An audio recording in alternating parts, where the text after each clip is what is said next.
Hi everyone, आज हम लोग देखेंगे सोशलिज्म इन यूरोप, जो हमारा हिस्ट्री का सेकंड चैप्टर है। तो इसमें क्या होता है, चलिए स्टार्ट कर देते हैं चैप्टर।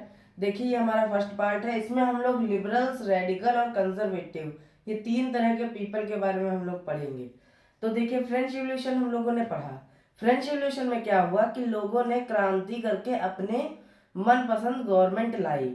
तो वो उस जब फ्रेंच रिवॉल्यूशन हुआ तो उसको जो देख के कई सारे जो यूरोप की बाकी कंट्री थी, जैसे जर्मनी, रशिया, फ्रांस फ्रांस तो था ही, स्पेन, ऑस्ट्रिया, इस तरह की जो कंट्री थी, उसमें क्या हुआ कि वो लोग भी, जो उस कंट्री के जो पीपल थे, नेटिव्स थे, उन्होंने सोचा कि जब फ्रांस वाले ऐसा कर सकते तो हम लोग भी अपने मन की गवर्नमेंट बना सकते हैं।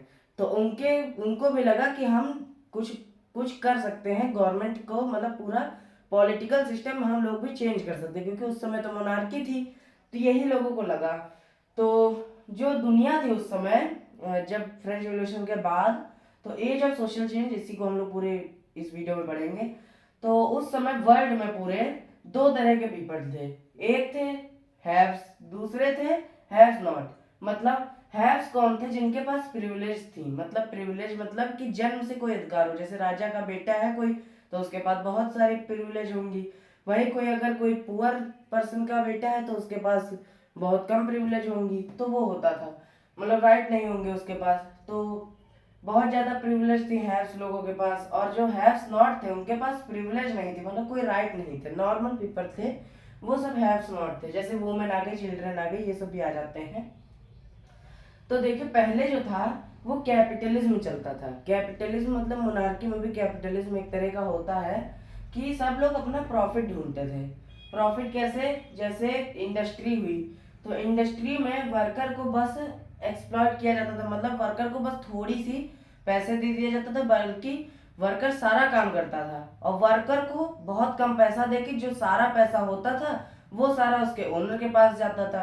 तो ये तो गलत बात है, क्योंकि सारा काम वर्कर करे और फिर बाद में जो पैसा है वो वर्कर को कुछ पॉइंट में मिले, बाकी सब परसेंटेज सारा ओनर के पास जाए। तो ये होता था कैपिटलिज्म सिस्टम में, कि वर्कर को बस उनका थोड़ा बहुत पैसा दिया जाता था, जबकि सारा काम वर्कर करते थे। पर ओन्ड बाय वन पर्सन, केवल एक पर्सन को जो सारा प्रॉफिट था वो सब मिलता था, क्योंकि उसने अपनी कंपनी स्टैब्लिश की है, इस वजह से। और जो कंपनी होती थी वो प्रॉफिट ओरिएंटेड होती थी। जैसे कि ईस्ट इंडिया कंपनी हमारे भारत में आई थी, वो केवल अपना पैसा कमाने आई थी, बाकी कुछ नहीं, राज करने भी नहीं आई थी। वो तो राज करने लगी, वो अलग बात है। तो प्रॉफिट ओरिएंटेड कंपनी, सब अपना प्रॉफिट ढूंढते थे उसमें, इंडस्ट्री में। और everything in the favour of owner, मतलब ओनर जो कहेगा वही सब इंडस्ट्री में होगा, ये तो है।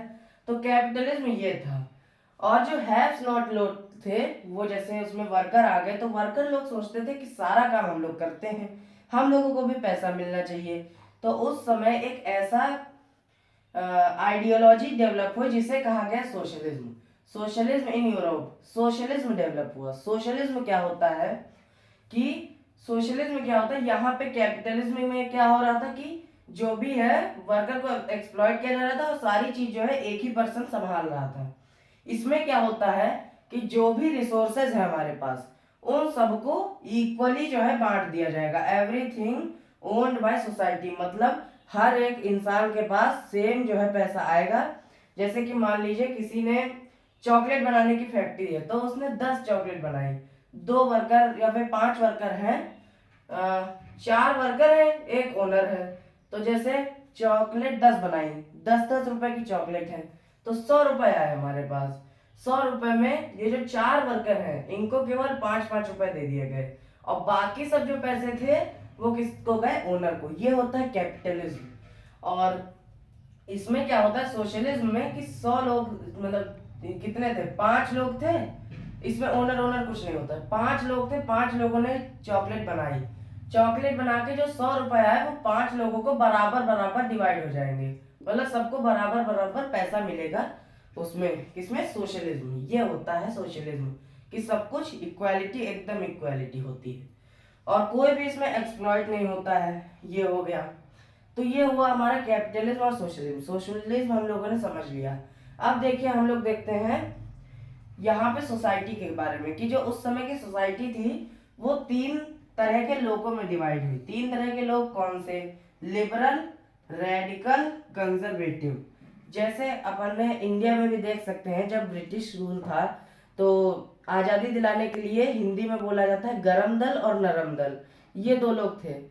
गरम दल जैसे रेडिकल हो गया, नरम दल लिबरल्स हो सकते हैं, लेकिन इसमें थोड़ा अलग है। जैसे गरम दल में क्या था कि बस लड़ाई करके हम लोगों को आज़ादी लेनी है। नरम दल क्या था कि हम लोग लेटर भेजेंगे, ये करेंगे वो करेंगे, तो नरम दल था। और बाकी कंजर्वेटिव लोग ऐसे समझ सकते हैं कि जैसे जो ब्रिटिश लोग उनको पैसा दे रहे हैं कि तुम कुछ ना बोलो, तो वो कुछ नहीं बोल रहे हैं, वो सब कह रहे हैं कि सब सही है, जैसा चल रहा है वैसे चलने दो। तो उस तरह के कंजर्वेटिव लोग आप लोग समझ सकते हैं। ठीक है, बाकी इसमें थोड़ा अलग है इंडिया का सिस्टम देखा जाए तो देखिए लिबरल्स हम लोग देखते हैं कौन से लोग थे। ये पॉइंटर्स आपको याद कर लेना है, बहुत ज्यादा इंपॉर्टेंट है ये सब। ABCDEFG इतना अच्छा आपको कहीं नहीं मिलेगा, तो देख लीजिए, आप नोट्स बना लीजिए। तो लिबरल्स क्या होता है? लिबरल्स चाहते थे कि हम लोगों को एक ऐसा नेशन, हम लोगों को एक ऐसी कंट्री चाहिए जिसमें ऑल रिलीजन टॉलरेट हो। ऑल रिलीजन टॉलरेट का क्या मतलब होता है? कि सभी धर्मों को बराबर अधिकार हो, सभी धर्मों को बराबर बराबर अधिकार हो, कोई भी धर्म एक्सप्लॉइट ना हो, कोई भी रिलीजन एक्सप्लॉइट ना किया जाए। लिबरल्स ये मानते थे। और दूसरा क्या था उसका बी पॉइंट, कि अनकंट्रोल्ड पावर डायनेस्टिक रूलर को अपोज किया।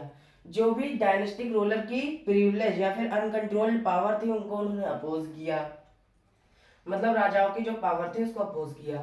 फिर सी पॉइंट क्या था? वो चाहते थे कि जो भी सेफगार्डिंग राइट्स ऑफ पीपल, ठीक, लोग वो चाहते थे कि जो भी, ऐसे आ जाते हैं, वो चाहते थे कि जो भी लोगों के राइट हैं, किसी का भी राइट का एक्सप्लॉइट ना किया जाए, कोई भी इंसान। इसमें बस यही है कि एक्सप्लॉइट ना हो, सबको बराबर बराबर हो। इस चैप्टर में बस यही थीम है पूरी, तो सबको बराबर बराबर राइट मिलने चाहिए। फिर बाद में क्या है, डी रिप्रेजेंटेटिव और इलेक्टेड पार्लियामेंट्री गवर्नमेंट चाहते थे। फिर ई पॉइंट क्या है? वो नॉन डेमोक्रेट थे। ये सबसे इंपॉर्टेंट पॉइंट है। वो नॉन डेमोक्रेट क्यों थे? नॉन डेमोक्रेट इसलिए थे क्योंकि वो चाहते तो कि थे कि डेमोक्रेसी टाइप का हो, वोटिंग सिस्टम हो, पर वो डेमोक्रेसी नहीं चाहते थे, वो यूनिवर्सल एडल्ट फ्रेंचाइजी नहीं चाहते थे। क्यों?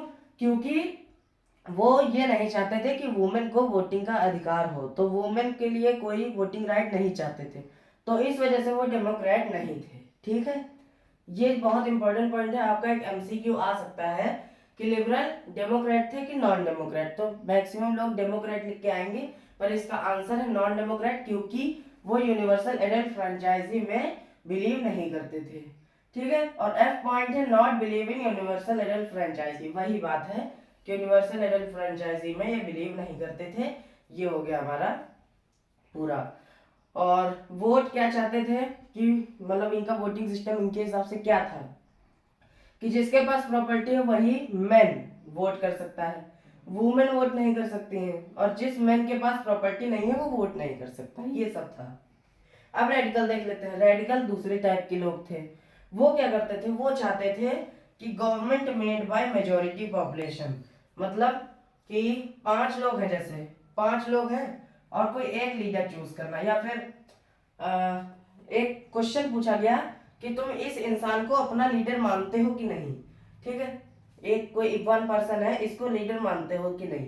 तो 2 लोगों ने कहा कि हाँ हम लोग इसको लीडर मानते हैं, 3 लोगों ने कहा कि ये हम इसको लीडर नहीं मानते हैं। तो ज्यादा लोगों ने कहा कि हम इसको लीडर नहीं मानते, तो ये क्या हो जाएगा? ये लीडर नहीं बन पाएगा। और अगर इसमें 3 लोगों ने कह दिया होता कि हाँ हम लीडर मानते हैं और 2 लोगों ने ही अपोज किया होता, तो ये लीडर बन जाता, क्योंकि मैक्सिमम इसके पास मेजोरिटी सपोर्ट था, इस वजह से। तो यही चाहते थे कि मेजोरिटी पॉपुलेशन से गवर्नमेंट बने।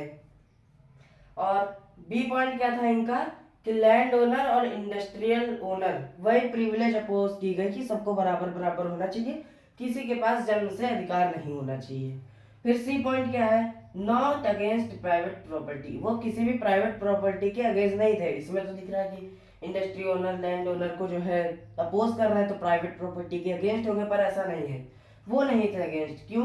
मतलब क्योंकि वो didn't want concentration of power in one hand, बस वो एक जगह पावर को एकत्रित होना नहीं चाहते थे, वो चाहते थे सब कुछ बांट दिया जाए, पर प्राइवेट प्रॉपर्टी को अपोज नहीं किया। ठीक है, और कंजर्वेटिव लोग क्या थे? ये सब राजा के आदमी थे।